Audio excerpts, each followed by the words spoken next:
Los objetivos de esta clase son reconocer el fundamento del modelo de estructura de ADN propuesto por Watson y Crick, comparar estructura y función de ADN y ARN, definiciones como cromosomas, centrómero, histonas, denaturación de ADN y cromatina, cálculo de la concentración de ADN por fotometría.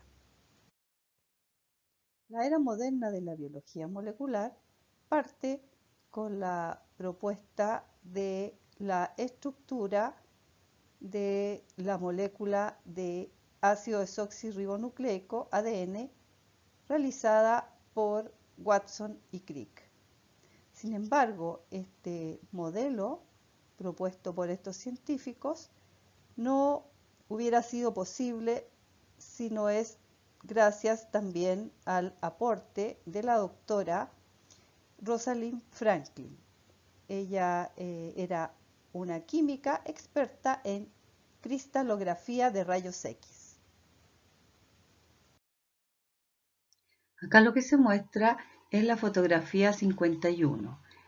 Esta fue realizada por Franklin y Pauling. Ellos obtenían ADN de un tejido animal, lo purificaban, posteriormente lo cristalizaban y realizaban una radiación con rayos X. De esta forma se observa un corte transversal del ADN generando una hélice. Esta hélice desde su centro y hacia afuera muestra la posición de las bases nitrogenadas en la hélice de doble cadena de ADN. Muestra también el diámetro de la hélice y la posición de al menos 10 nucleótidos, esto es, en una vuelta completa de esta hélice de doble hebra. Esto permitió entonces determinar y proponer la configuración espacial del ADN en el modelo de Watson y Crick.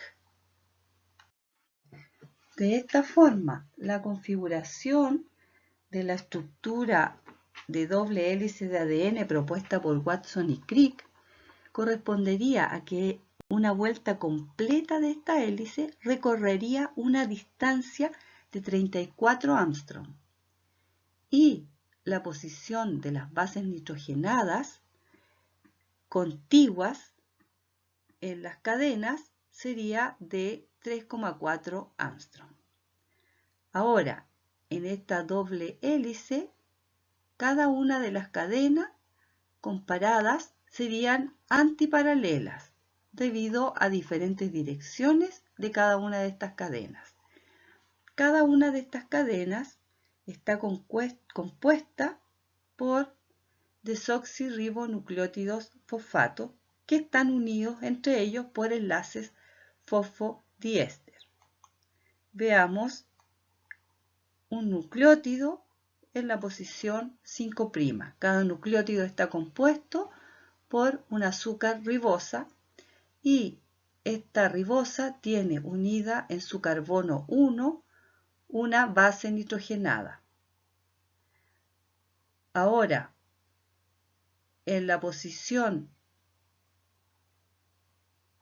3' de la ribosa está el enlace fosfodiéster con el siguiente nucleótido a través de un grupo fosfato que está unido al carbono 5 del siguiente nucleótido.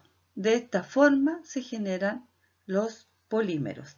Y algo esencial en el modelo es que la interacción entre las dos cadenas es debido a la generación de puentes de hidrógeno entre las bases nitrogenadas.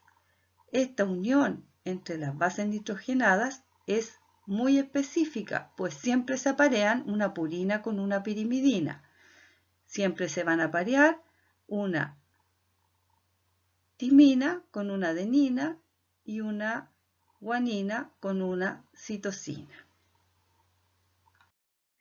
El sentido que se le da a cada cadena de ADN está relacionado con el sentido natural de crecimiento del ácido desoxirribonucleico. Esto es, el crecimiento natural está en dirección 5' a 3'. En el extremo 3' hay un hidroxilo que pertenece al carbono 3 de la ribosa de la adenina, que se muestra en la figura, y por lo tanto a ese hidroxilo se uniría un nuevo nucleótido que formaría la cadena. Este nuevo nucleótido también quedaría con su hidroxilo 3' libre. Sin embargo, en el otro extremo tenemos el extremo 5' terminal que tiene un fosfato libre. Ese fosfato pertenece a la adenina, que es la primera en la cadena, y está unido a el carbono 5 de la desoxirribosa, y ese correspondería al comienzo de la cadena. En base al modelo propuesto, nos podemos preguntar si una doble cadena de ADN tiene 20% de C más G, ¿cuál es el porcentaje de timinas? Lo primero que debemos considerar es la regla de Chargaff, que nos dice que la cantidad de purinas es igual a pirimidinas y la cantidad de adenina es igual a timina y la cantidad de guanina es igual a citosina. Ahora, si tenemos un 20% de citosina más guanina, el resto de timina más adenina va a ser igual a 80.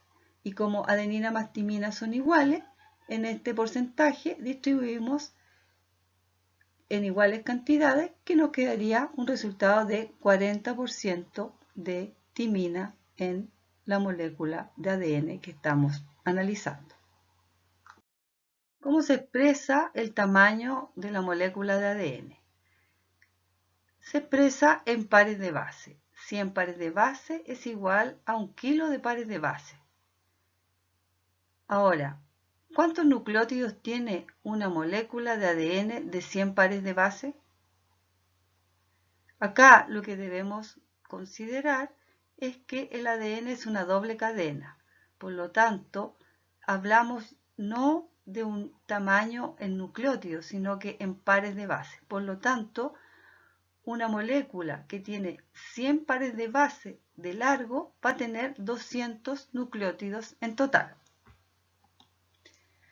Ahora, hablando de tamaño, se ha estimado que el genoma humano tiene un tamaño de 3.200 millones de pares de base, lo que se puede escribir como 3.200 megabases o megapares de base. Fíjense que los cromosomas humanos tienen tamaños que van del orden entre los 50 y 250 megabases. Y si hablamos de una bacteria como Escherichia coli, se ha estimado un tamaño promedio de una E. coli no patógena del orden de 4 kilobases, o sea, 4 megabases. Una propiedad del ADN es que ésta se denatura. ¿Qué factor puede denaturar el ADN? Algunos compuestos químicos, como por ejemplo urea, y también la temperatura. Podemos denaturar el ADN aumentando la temperatura. Podemos ver que denaturar significa que se van a separar las hebras y se va a perder la estructura secundaria de doble hélice. Ahí se muestra una denaturación parcial. Sin embargo, este proceso es un proceso reversible. Si bajamos nuevamente la temperatura, las fuerzas y este apareamiento específico hará que nuevamente se renature o haya un annealing o anillamiento que se llama. Sin embargo, si comenzamos a aumentar la temperatura y a separar las hebras, o sea, denaturar el ADN, tiene la posibilidad que ambas hebras se separen completamente y predominen las interacciones intracatenaria, generándose uniones entre las bases nitrogenadas de una misma cadena y generándose estructuras de enrollamiento al azar. En la doble hélice de ADN, ¿qué tipo de interacciones de tipo moleculares podemos observar? La primera es la interacción que habría entre las bases nitrogenadas de una misma cadena. Ese tipo de interacción son de tipo hidrofóbica. Ahora, también, y que la hemos mencionado varias veces, están las interacciones entre las bases nitrogenadas de las distintas cadenas. Este tipo de apareamiento específico entre una purina y una pirimidina. Dijimos que en el ADN tenemos un apareamiento específico timina-adenina y otro citosina-guanina. Además, este apareamiento específico da cuenta de la fidelidad de la replicación del ADN, que es un aspecto que vamos a ver más adelante. Otro tipo de interacción que se va a establecer entre las cadenas de ADN de la doble hélice va a ser la que está dada en vivo por las interacciones entre estos grupos fosfato y las proteínas en la cromatina. Se van a unir a proteínas que son las histonas o las poliaminas en bacterias. La denaturación de ADN se puede medir en una gráfica de porcentaje de denaturación en función de la temperatura. Una determinada molécula de ADN, al aumentar la temperatura, como vemos en la gráfica azul, va a ir aumentando su porcentaje de denaturación a medida que la temperatura aumenta, hasta llegar a un momento en que la denaturación es completa a una temperatura relativamente alta, del orden de los 90-100 grados, para que se separen ambas cadenas completamente.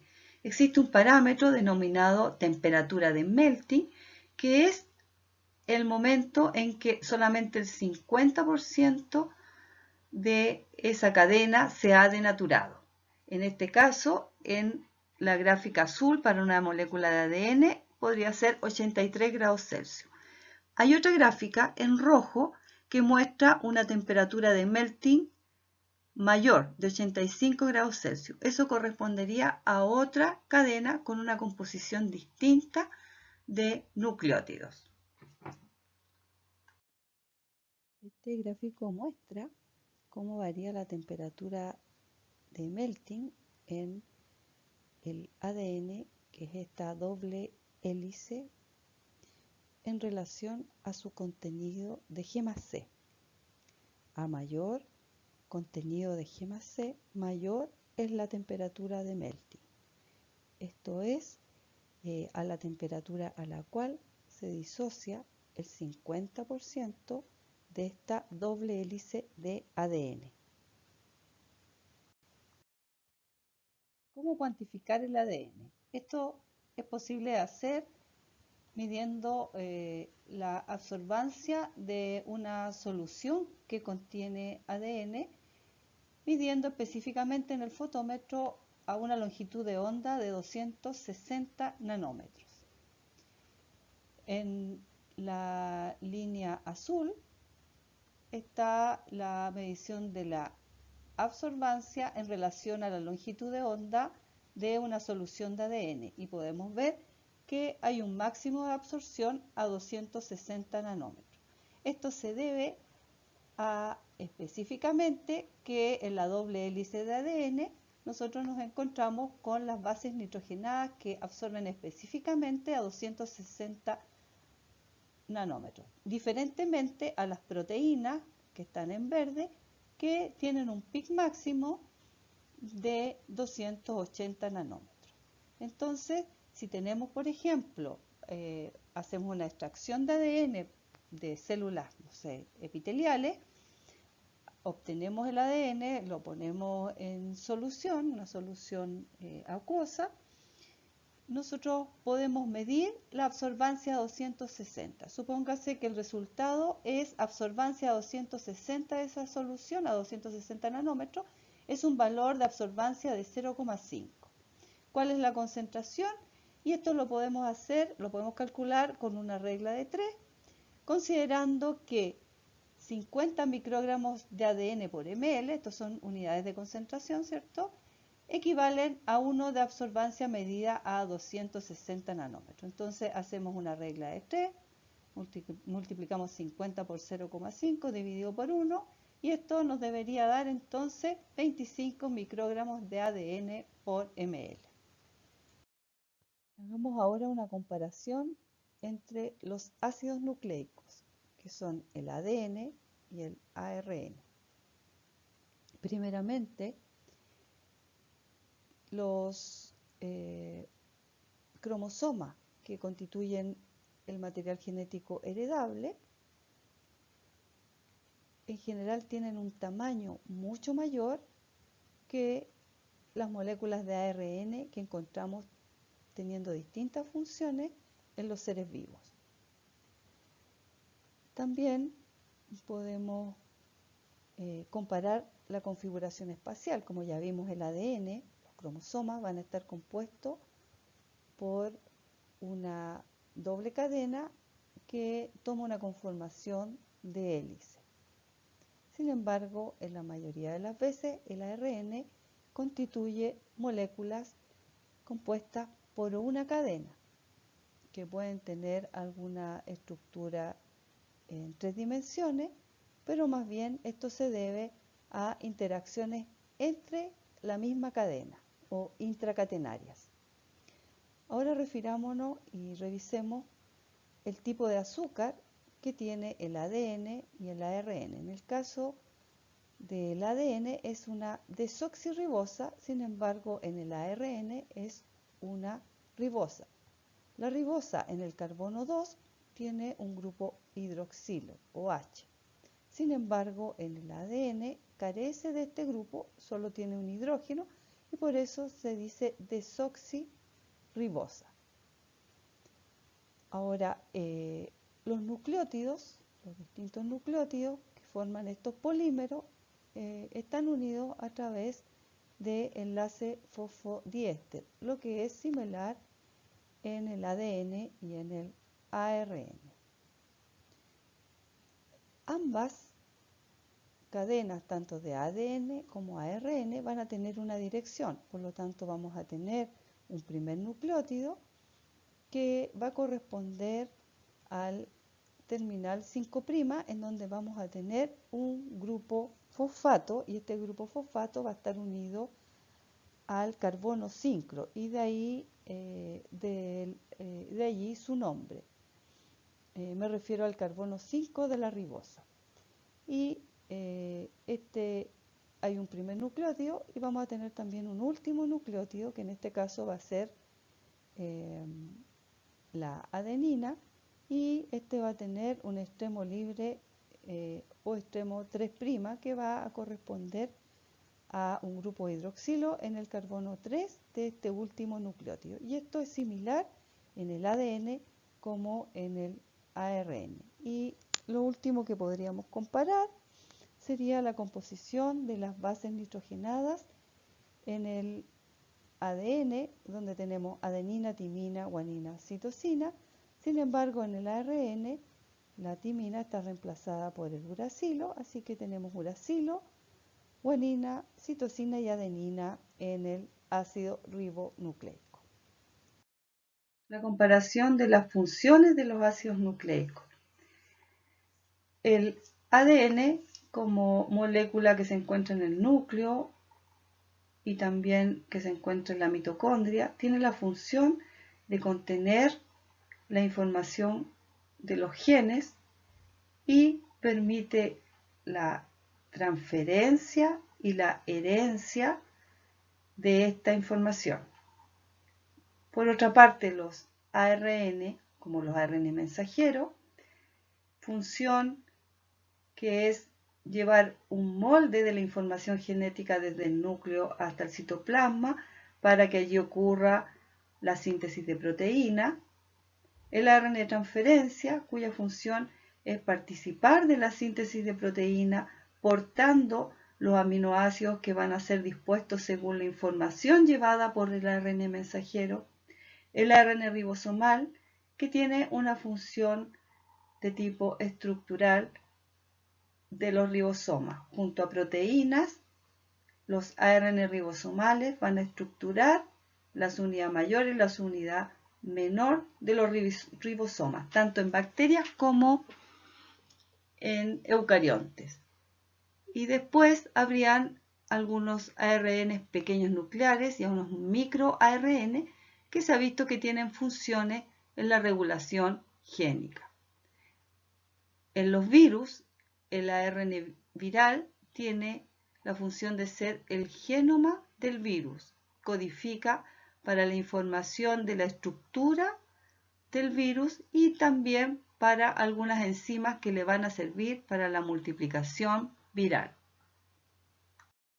Acá el ARN de transferencia, un polímero de ribonucleótidos que muestra una estructura secundaria con forma hoja de trébol y al lado se muestra la posición donde carga el aminoácido que va a la síntesis de proteína. La estructura de hoja de trébol muestra también los apareamientos que hay en las distintas zonas roja, verde, amarilla y azul, en donde los apareamientos específicos entre las bases generan interacciones intracadena o intracatenarias. Acá un cromosoma en metafase, un cromosoma eucariótico que tiene toda su cromatina condensada. Este material genético está duplicado y se muestran las cromátidas hermanas.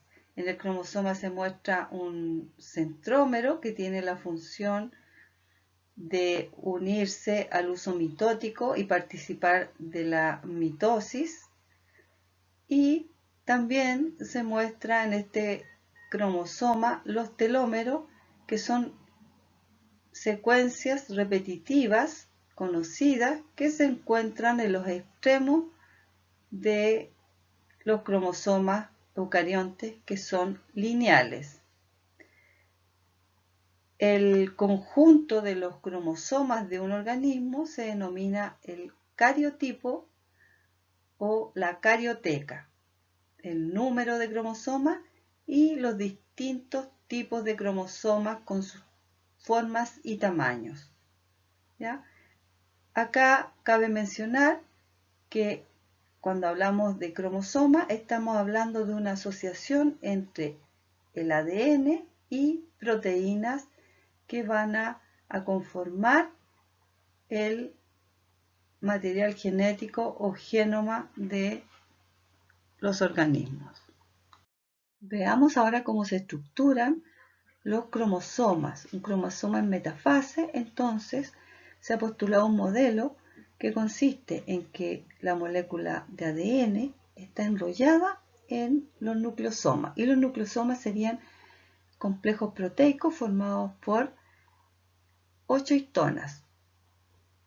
H2A, H2B, H3 y H4. 2 de cada una.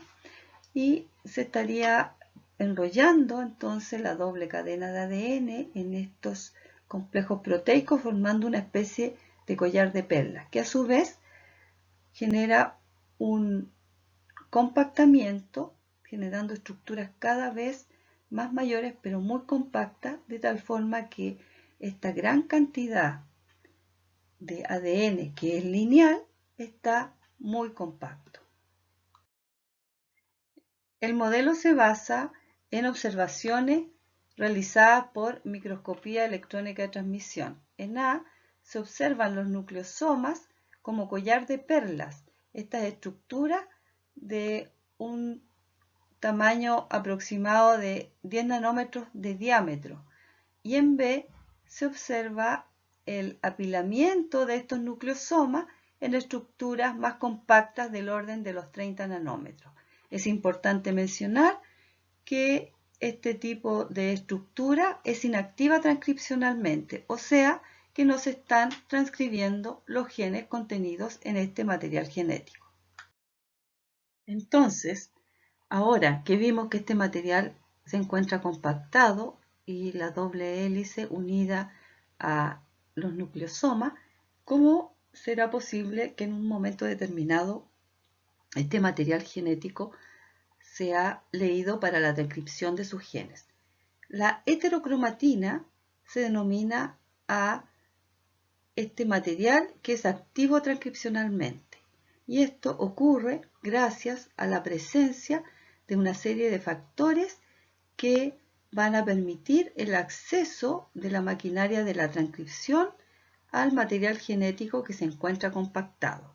Esto es a través de la modificación covalente, uniéndole algunos grupos a las histonas que se encuentran en los nucleosomas, ya sea modificaciones por acetilación, desacetilación,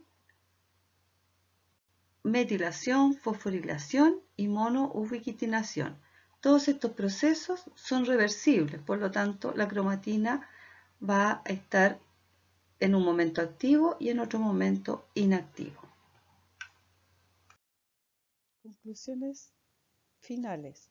El modelo de doble hélice de ADN se fundamenta en su composición y estructura química, que es coherente con su función como molécula de la herencia. Tanto el ARN como el ADN tienen diferencias químicas y estructurales que hacen que cumplan diferentes funciones. Las bases complementarias en el ADN siempre se aparean una purina con una pirimidina a través de puentes de hidrógeno. El modelo de ADN propuesto por Watson y Crick en 1953 propone una doble hélice con cadenas de ácido desoxirribonucleico, donde cadenas antiparalelas se unen por interacción entre las bases nitrogenadas de los nucleótidos que las componen. El ADN del núcleo celular está compactado uniéndose a proteínas básicas y su descompactación ocurre por unión covalente de grupos químicos a las histonas.